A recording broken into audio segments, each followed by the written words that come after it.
Hello mga kakikay, welcome back to my channel.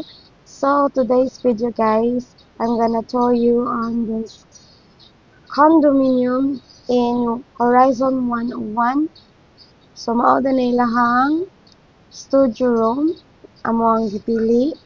Then vacation mo diri for a while to visit my family, and because we're gonna surprise them for their graduation day of my sister and brother, and plus a Mother's Day, belated Mother's Day. And then that's the room guys. They are included with the Wi-Fi, electricity, and all your ang imo na lang yung mga kinahanglanon kay mga pagkaon. Mapatra ka sa gawas, nasa gawas dool ra na 7-Eleven. Then sa gawas po sa atbang na ay pagkaonan. So if mag-gig kag taxi, easy ra pud kaayo kay in and out ang mga taxi dito. So mao na ang gawas sa Horizon guys. Ning dapita guys na ami sa Anjo World.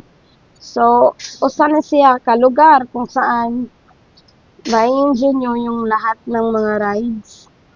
But before me mag-avail sa mga rides, so ari sa mi sa coffee shop, doon na din siya sa Anjo World.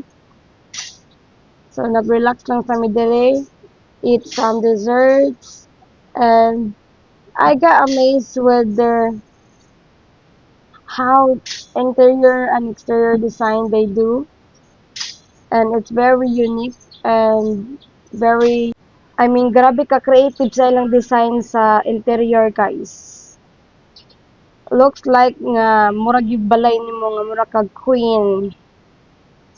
Look at, and they also have I think dinner, lunch, and after rides gutomon, then kaon. Then ako ipakita ninyo kung nasa daghang mga paint guys nasa wall gipang kuan. O di ba? Nindot kaayo murang nagpindi ang naglingkod So mauro to guys. So tan-awon na lang ang video sa padayon. So salamat sa pagtan-aw. And this is Kikay by the way.